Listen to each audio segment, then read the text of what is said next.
Confirmed. SpaceX is about to make history.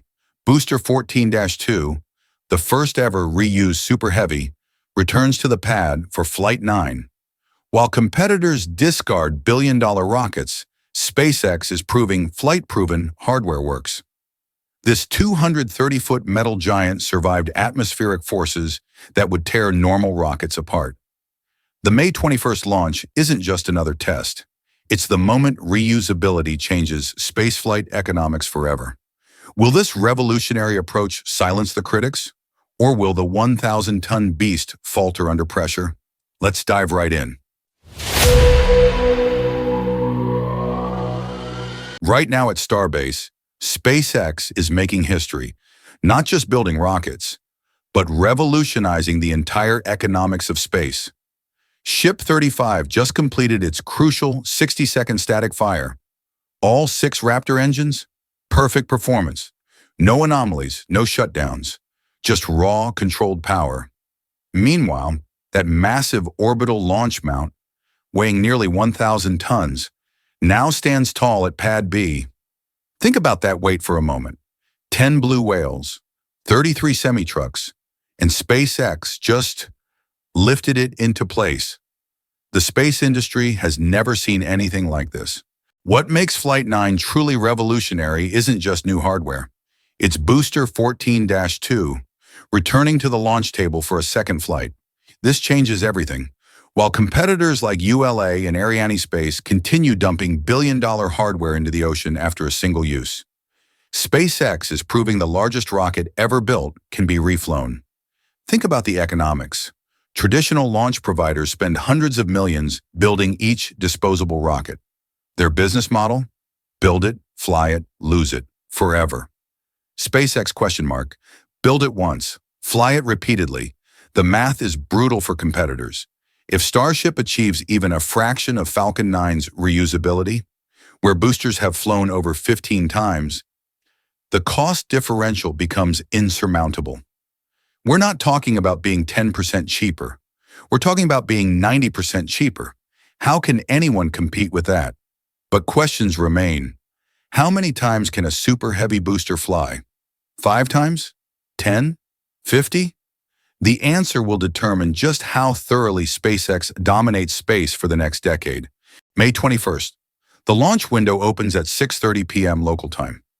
Imagine the scene as twilight settles over the Texas coast. 33 Raptor engines igniting simultaneously, turning night into day. But beyond the spectacle, this timing represents something much more significant: growing confidence. The countdown sequence is already underway. Ship 35 will roll to the pad. The massive crane will lift it into position. And unlike previous flights, SpaceX may only perform a partial propellant fill during testing. Why? Because they're no longer treating every step as experimental. They're beginning to operationalize, to standardize, to turn the extraordinary into routine. And here's where it gets fascinating. SpaceX has 2 paths forward. Either leave the ship stacked after testing, showing unprecedented confidence in their systems, or perform one final destack before launch. Which would you choose? The bolder path with higher risk, or the cautious approach that's proven safer? Even as Flight 9 preparations accelerate, SpaceX is already racing toward the future. 3 Block 2 ships sit in Megabay 2, but they might never fly, because something better's coming. The first confirmed Block 3 hardware has appeared with revolutionary features that leave competitors' technology looking like ancient history. Metal heat shields instead of ceramic tiles, active cooling systems instead of passive protection, completely redesigned engine mounts. While Blue Origin struggles to complete a single New Glenn rocket, while NASA continues paying billions for SLS, SpaceX is already building their 3rd major iteration of Starship. This isn't just moving the goalposts. This is playing an entirely different game. November 2026. The Mars transit window opens. Mid-2027. NASA's Artemis 3 mission needs Starship to land humans on the lunar surface. These aren't arbitrary deadlines. They're dictated by orbital mechanics, by the cold, unforgiving math of planetary alignment. Every day counts, every test matters, and SpaceX knows it. To reach Mars during that window, they must solve unprecedented challenges. Orbital refueling, long-duration life support, radiation protection, landing on an alien world without any ground infrastructure. Has any other company even attempted such feats? Not even close. But if anyone can do it, it's the company that just lifted a 1,000-ton launch mount into place while simultaneously testing the most powerful rocket engines ever built. The highway at Starbase is coming down. In its place, the massive Gigabay rises. This isn't just another factory, it's a statement of intent.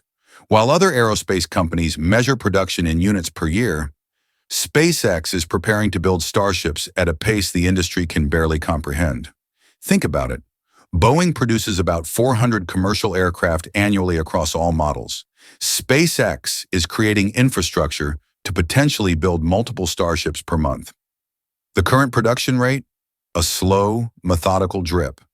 But soon, the floodgates open. Each iteration provides critical data. Each flight informs the next design. More prototypes mean more flights, which mean more data, leading to faster improvement cycles. It's Silicon Valley's fail fast, learn faster philosophy applied to the largest machines humans have ever built. And nobody, not Blue Origin, not ULA, not Arianespace, can match this pace of innovation.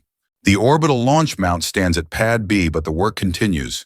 Booster quick disconnect arms, venting systems, plumbing, heat shielding, all critical components still needed. But the most revolutionary element? The Chopsticks, those mechanical arms designed to catch returning boosters. Imagine this scenario. A super heavy booster launches, separates, returns to the launch site, and is caught by the tower. No ocean landings, no recovery ships, no extensive refurbishment, just fuel and fly again. Within days, perhaps even hours. No other company has anything remotely like this capability, not even close. When will we see it? After Booster 15? Later this year? And what happens if the catch attempt fails? The answers will determine just how thoroughly SpaceX dominates the launch market for decades to come. With Booster 14-2 flight proven and Ship 35 successful static fire, the stage is set for Flight 9. Will all 33 engines perform flawlessly? Will stage separation be clean? Will both vehicles return intact? These aren't just technical questions, they're economic ones. If SpaceX demonstrates reliable reuse of both stages of the largest rocket ever built, the economics of space transportation change forever. The cost differential becomes so extreme that competitors face an existential threat. Think about it. If one company can launch cargo at 10% the cost of everyone else, who survives? So will Flight 9 succeed? I believe it will. The methodical testing, the validation of both vehicles, and the growing experience of the SpaceX team point toward success. But rockets forgive no errors. Even the smallest mistake can lead to catastrophic failure. What's your prediction? Will Flight 9 make history as the mission that leaves all competition in the dust? Or will SpaceX face another setback on their revolutionary journey? As we stand on the edge of this historic moment, remember what we're witnessing. Not just another rocket test, but the complete reinvention of space economics. Flight 9 isn't just SpaceX's next mission, it's potentially the final nail in the coffin for traditional aerospace approaches.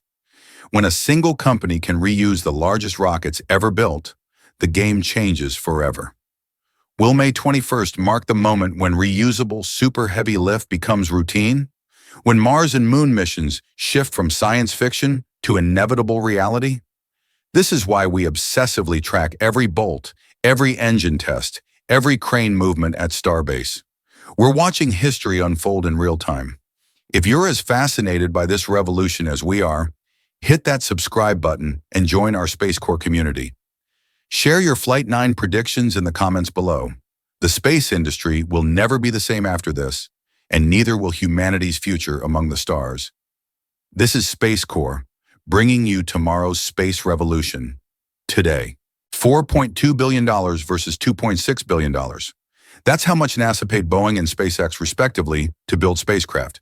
Yet today, while Boeing's Starliner sits grounded with $1.5 billion in losses, SpaceX's Dragon is making history with its 15th flight certification. The same Dragon that rescued stranded Boeing astronauts is now upgrading to Pacific Ocean landings, for a mind-blowing reason NASA never considered. In 2025, SpaceX isn't just dominating space, they're redefining it. Boeing received 60% more funding, but delivered 0 operational missions. SpaceX ?12 successful crewed flights and counting. The technical breakthrough that makes this possible will shock you. Let's dive right in.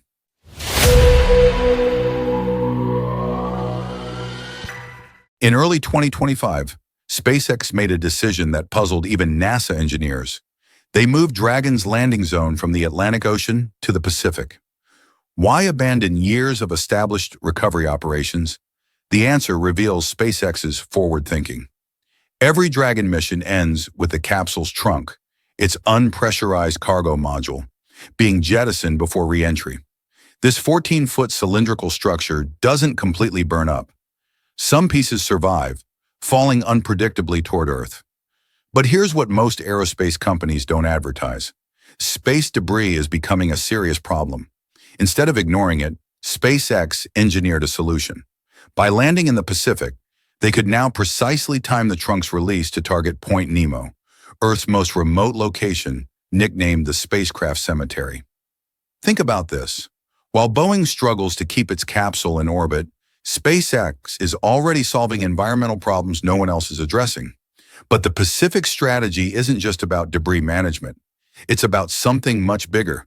When NASA first certified Dragon capsules, they set a strict limit: 5 crewed flights per vehicle. 5 flights, then retirement. That was the standard until now.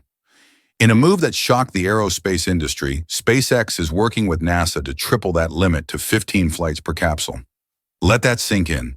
The same spacecraft could fly to space 15 times with humans aboard. Compare this to the space shuttle, which averaged about 25 flights per orbiter over decades. Dragon could achieve more than half that number in just a few years. What makes this possible?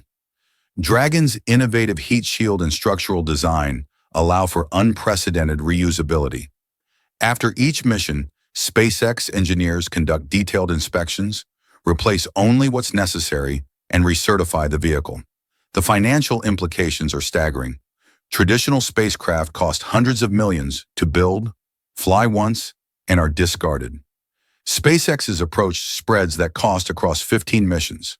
The result: SpaceX can charge less per seat while making more profit. But could this aggressive reuse compromise safety? The data suggests the opposite. Each flight provides valuable information that improves the next. Dragons are getting safer with age, not more dangerous. March 2025 marked a turning point in American spaceflight. NASA's original plan called for a brand new Dragon capsule C213 to launch Crew 10. But production delays, particularly with battery systems Congress had mandated, forced a quick pivot. SpaceX proposed something unprecedented: reuse the Endurance capsule again, making it the most flown crewed spacecraft in active service. NASA agreed. This flexibility highlights a stark contrast. SpaceX designs for adaptability, while Boeing builds for rigid specifications. When problems arise, and they always do in spaceflight, SpaceX can pivot while Boeing gets stuck. Here's the twist few people recognize. SpaceX isn't just NASA's primary transportation provider. It's now the backup system, too. When Butch Wilmore and Sunita Williams launched on Boeing's Starliner test flight, they expected to return the same way. Instead, technical problems forced NASA to reassign them to Dragon. Let that sink in. Astronauts launched on Boeing had to be rescued by SpaceX. This wasn't just a scheduling change, it was an emergency extraction. Think of it this way. If you called 2 taxi companies and one showed up while the other kept making excuses, which would you trust for your next ride? In 2014, NASA made what seemed like a prudent decision: award contracts to both SpaceX and Boeing for crew transportation. Boeing received $4.2 billion, $1.6 billion more than SpaceX's $2.6 billion. The extra funding made sense on paper. Boeing had decades of aerospace experience. They built the Space Shuttle, the International Space Station, and countless military aircraft. SpaceX was barely a decade old, but what happened next defied all expectations. Despite the funding disadvantage, SpaceX delivered first, launching astronauts in 2020. 5 years later, SpaceX has completed 12 successful crewed missions, and Boeing, Not a single operational flight, not one paying customer delivered to orbit. Even more shocking, Boeing's Starliner program has hemorrhaged money.